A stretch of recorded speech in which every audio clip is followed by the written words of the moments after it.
25 बरस का होगा वो लड़का जो मुझे 3 साल पहले दुबई में एक दोस्त के यहाँ मिला। गोरा चिट्टा वर्षी जिस्म, उर्दू ज़रा लटके हुए लहजे में बोलता था। हर वो लफ्ज़ जो अलिफ वाव और ये पर ख़त्म होते उसकी ज़बान पर आते तो ये तीनों हरूफ पूरी मक़दार के साथ अदा होते। मैंने पूछा, कश्मीरी हो? मेरा सवाल सुनकर मुस्कुरा दिया।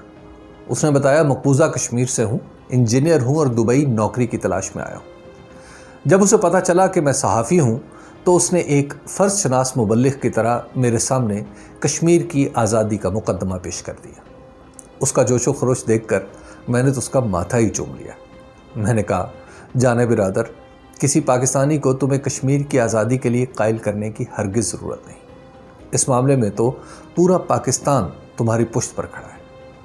मेरी बात सुनकर उसे कुछ हौसला हुआ तो मैंने उससे कहा, मुझे अपने वालिदैन और स्कूल कॉलेज के दोस्तों के बारे में बताओ। ये समझाओ कि आम कश्मीरी वादी में कैसे गुजरान करता है। उसने सिर्फ ये कहा, वादी कश्मीर एक जेल है और जेल में रहने के लिए जो कुछ करना पड़ता है हर कश्मीरी वही करता है।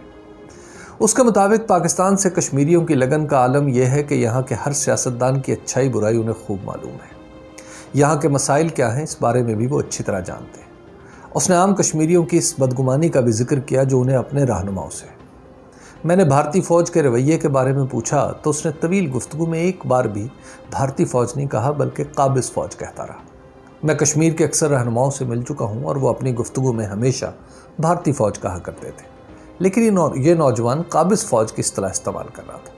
इस्तिलाहों का ये चौंका देने वाला फ़र्क ही पुराने लीडरों और नए कश्मीरियों में पैदा हो जाने वाली खलीज वाज़े कर रहा था।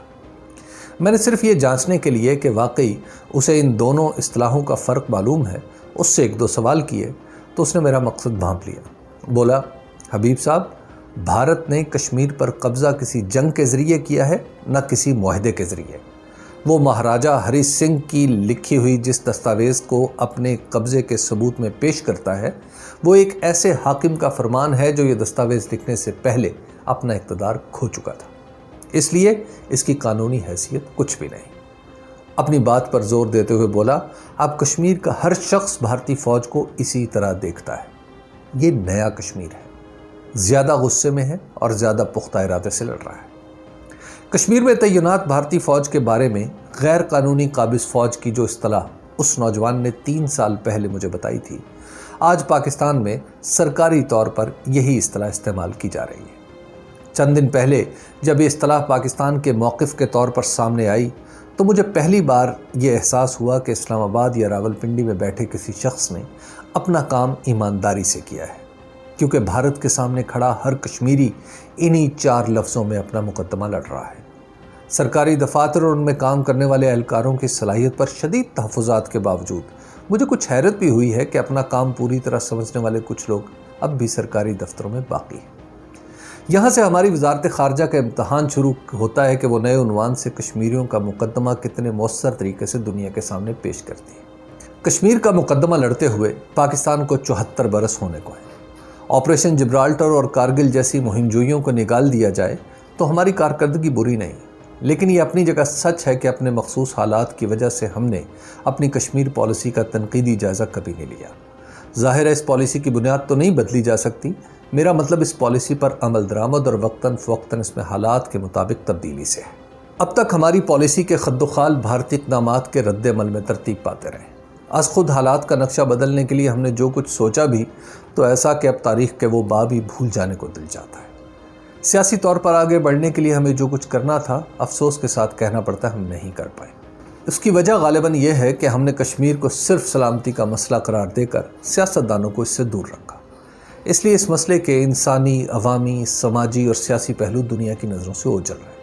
अब 5 अगस्त को यौम इस्तेहसाल करार देने और कुछ मुख्तलिफ अंदाज में भारत को सफारतकारी का निशाना बनाने की कोशिशों से महसूस हो रहा है कि तारीख़ के बंद डब्बे से बाहर निकल कर कुछ करने की कोशिश की जा रही है। बहुत खूब, लेकिन ऐसी कोशिश से पहले होने वाली सोच विचार को अगर खुफिया न रखा जाता तो बेहतर था।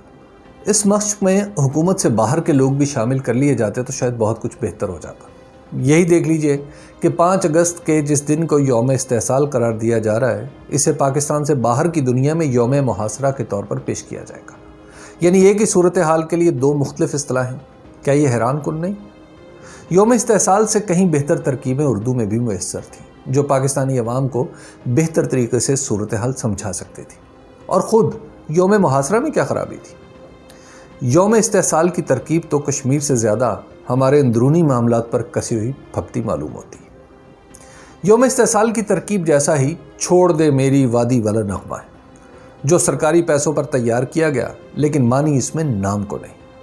بے وزن تک بندی کو طبلے کے زور پر بامانی بنانے کی اس کوشش کو شاعروں نے سراہا نہ موسیقاروں نے۔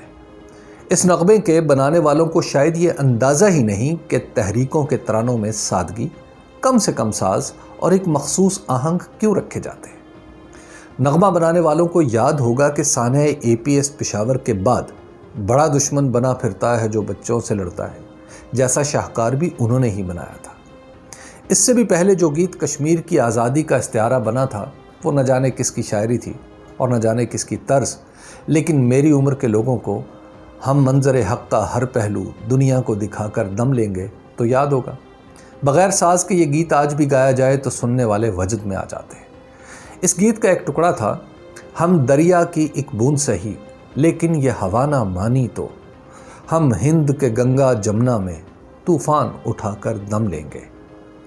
وہ وقت بھی زیادہ دور نہیں جب سری نگر سے دہلی تک ہم فتح مبین کا سبز علم ہر سو لہرا کر دم لیں گے۔ اس نغمے کے ریلیز کی کسی نے خبر نہیں دی، بس جماعت اسلامی کے ایک جلسے میں پڑھا گیا اور ہر زبان پر آ گیا۔ چھوڑ دے میری وادی کا نغمہ تو سوائے شفقت امانت علی کے کوئی اور گا کر دکھائے تو مانے۔ یوم استحصال جیسی ترکیب وضع کرنا یا بے وزن شاعری کے نغمے بنانا کوئی بڑی غلطی نہیں۔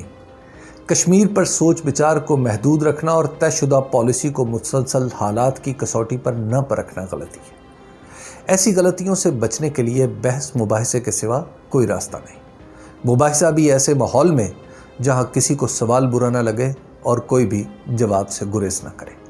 یہی نئے کشمیر اور نئے کشمیریوں کا بھی تقاضا ہے۔